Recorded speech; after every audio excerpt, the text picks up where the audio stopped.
दोस्तों, जब कट्टरपंथ उन्माद बनता है तो सबसे पहले दिमाग को खोखला कर देता है, सोचने की क्षमता छीन लेता है, सवाल करने की ताकत को मार देता है और इंसान को भीड़ में बदल देता है। ऐसी भीड़ को न इंसान दिखता है न दर्द, उसे केवल दुश्मन दिखता है और वही कट्टरपंथ का सबसे खतरनाक चेहरा होता है।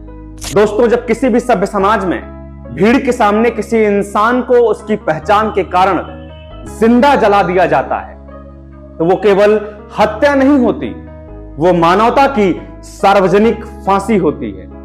बांग्लादेश में हिंदू समाज से जुड़े जिन लोगों के साथ हुई ये बर्बरता किसी एक देश की विफलता नहीं बल्कि उस कट्टरपंथी मानसिकता का नतीजा है जो आज भी धर्म का मुखौटा पहनकर इंसानियत को निगल रही है। दोस्तों, बांग्लादेश की स्थिति आज ये अचानक नहीं पैदा हुई, ये वर्षों की राजनीतिक चुप्पी, संस्थागत कमजोरी, धार्मिक उग्रता को समय रहते न रोक पाने और अल्पसंख्यकों की सुरक्षा में राज्य की असफलता का परिणाम है। दोस्तों, जब सत्ता अपने विरोध को कुचलती है, जब प्रशासन निष्पक्ष रहने के बजाय डर के साथ समझौता करता है और जब कट्टर ताकतों को राजनीतिक लाभ के लिए अनदेखा किया जाता है तो हिंसा सिर्फ समय का इंतजार करती है।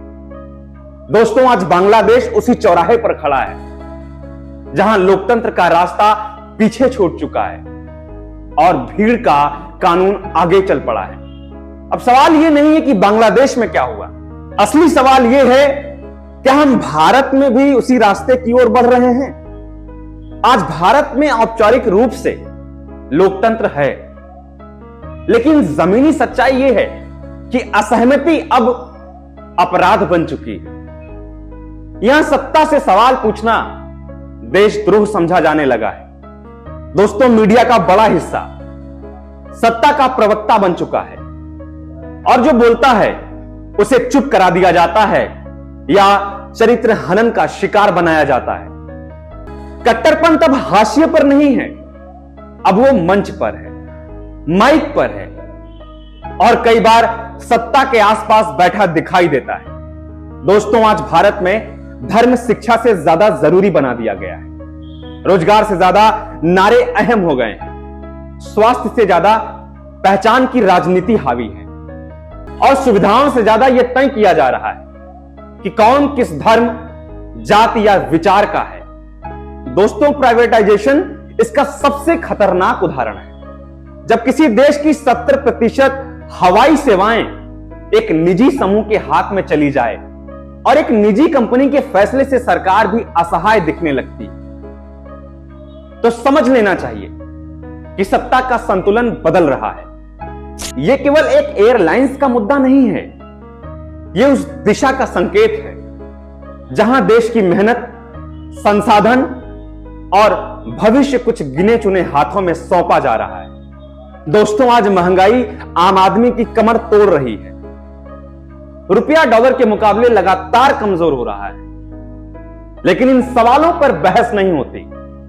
बहस होती है तो धर्म पर, पहचान पर, डर पर। सबसे खतरनाक बात क्या है पता है? इस माहौल के लिए सिर्फ जिम्मेदार सरकार नहीं है, इस देश का मीडिया जिम्मेदार है, जिसने सच को पीछे छोड़ दिया। और उससे भी ज्यादा जिम्मेदार इस देश की जनता है, जिसने अपना विवेक गिरवी रख दिया। जिस दिन जनता सवाल पूछना छोड़ देती है उस दिन सत्ता निरंकुश हो जाती है।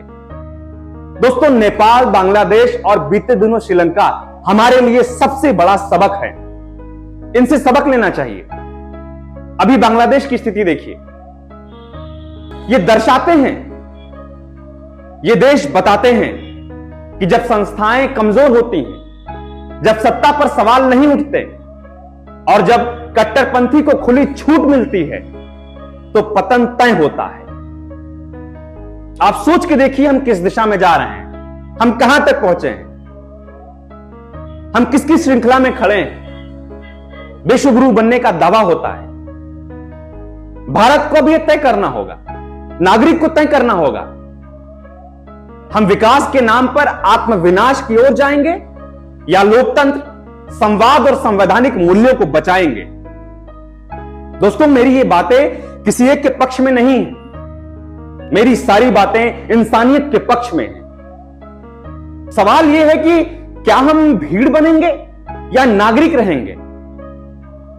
क्या हम डर से चलेंगे या विवेक से चलेंगे? क्योंकि इतिहास गवाह है, देश बाहर से नहीं टूटते, देश भीतर से खोखले होते हैं। बाकी आपकी जिम्मेदारी, अपना विवेक लगाइए और सोचिए कि आप क्या कर रहे हैं। आपकी जिम्मेदारी क्या है अपने परिवार के प्रति, अपने प्रति और इस देश के प्रति। जय हिंद, वंदे मातरम।